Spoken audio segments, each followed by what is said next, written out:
മണിക്കൂറുകൾ കാത്തിരുന്നാലേ ഈ ഇത്തിരി കുഞ്ഞിനെ കാണാൻ കഴിയൂ. അമ്മയ്ക്കൊപ്പം സദാസമയവും വെള്ളത്തിൽ തന്നെ. അമ്മ സീത വെള്ളത്തിൽ നിന്ന് കയറിയപ്പോൾ കൂടെ ആളും കയറി.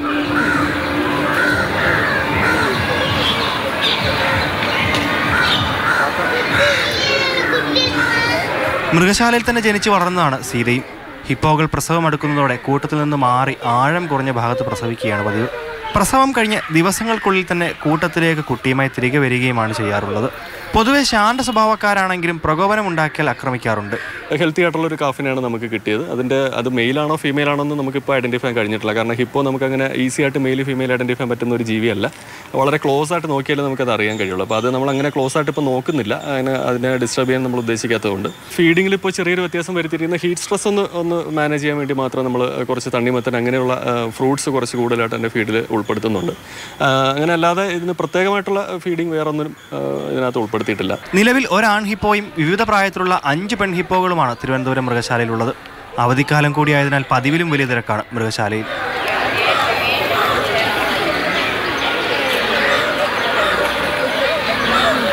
മാതൃഭൂമി ന്യൂസ്, തിരുവനന്തപുരം. ഗൂഗിളുണ്ട് നമുക്കിപ്പം. ഗൂഗിൾ വലിയ ചൂടാണ്. ഈ ചൂടിൽ നിന്ന് അല്പം ഒരു ആശ്വാസമാണ്. തിരുവനന്തപുരത്തെ മൃഗശാലയുടെ ഉള്ളിലൂടെ നടന്നല്ലേ കുറേ തണലുമൊക്കെ ഉണ്ട്. അപ്പോൾ ആളുകൾക്ക് ആ തണൽ ആസ്വദിക്കാൻ ചെല്ലുന്നവർക്ക് തീർച്ചയായും ഈ കുഞ്ഞ് ഹിപ്പോയിനെയും കാണാം. ഇത് എത്ര ദൂരത്തിലൊക്കെ കാണാൻ പറ്റും. നമ്മളവരെ ശല്യപ്പെടുത്താൻ. ഇപ്പോൾ ഡോക്ടർ തന്നെ പറഞ്ഞ പോലെ ശല്യപ്പെടുത്താതെ വേണമല്ലോ ഇതിനെ കാണാൻ, അല്ലേ? ഡിവിഷ പറഞ്ഞ പോലെ തന്നെ ഈ കാഴ്ച ഭയങ്കര മനോഹരമാണ്. ഒപ്പം ഡിവിഷ പറഞ്ഞ പോലെ തന്നെ ഇതിനെ നമുക്ക് ബുദ്ധിമുട്ടിപ്പിക്കാതെ തന്നെ വേണം കാണാനും. അപ്പം ഈ കഴിഞ്ഞ തിങ്കളാഴ്ചയാണ് ഇത്തരത്തിൽ ഒരു കുട്ടി ഉണ്ടായത്. അപ്പം അതുമായി ബന്ധപ്പെട്ട് വലിയ സജ്ജീകരണങ്ങളാണ് മൃഗശാലയിൽ ഇപ്പോൾ ഒരുക്കിയിട്ടുള്ളത്. പിന്നെ നമ്മൾ ഈ ഫോട്ടോ എടുക്കാൻ അല്ലെങ്കിൽ ദൃശ്യങ്ങൾ പകർത്താൻ പോയപ്പോൾ നമ്മൾ മനസ്സിലാക്കിയത് ആളുകൾ ഈ മൃഗശാലയ്ക്കകത്തേക്ക് വരുന്നത്, പ്രത്യേകിച്ച് സിറ്റിക്കകത്ത് നിന്ന് ആളുകൾ വരുന്നത് തന്നെ ഈ മരങ്ങളൊക്കെ ഉള്ള ഒരു അന്തരീക്ഷം ആസ്വദിക്കാനും അതിനകത്ത് കുറച്ച് സമയം അവർക്ക് ചെലവഴിക്കാനും വേണ്ടിയാണ്. അപ്പോൾ ആ ഒരു സമയത്ത്, അതായത് തിങ്കളാഴ്ച കുട്ടി ഉണ്ടാകുന്നു, ആ കുട്ടിയെ കാണാൻ വേണ്ടി കൂടെ ആളുകളുടെ തിരക്കുണ്ട്. പക്ഷേ നമുക്കറിയാവുന്നതുപോലെ തന്നെ ഈ ഹിപ്പോപ്പൊട്ടാമസ് അത്ര ഭീകര ജീവി തന്നെയാണ് കാണുന്നതിന് അപ്പുറത്തേക്ക്, വെള്ളത്തിൽ കിടക്കുന്നതിനപ്പുറത്തേക്ക്. കാരണം ഈ ആഫ്രിക്കൻ രാജ്യങ്ങളിലൊക്കെ തന്നെ ഏറ്റവും കൂടുതൽ മനുഷ്യന്മാരുടെ ജീവന് ഭീഷണി തന്നെയാണ് ഹിപ്പോപ്പൊട്ടാമസ്. പക്ഷേ അത് ഒരു എന്താ പറയുക, എക്സിൻറ്റ് ചെയ്തു പോകുന്ന ഒരു സ്പീഷീസ് കൂടെയാണ്.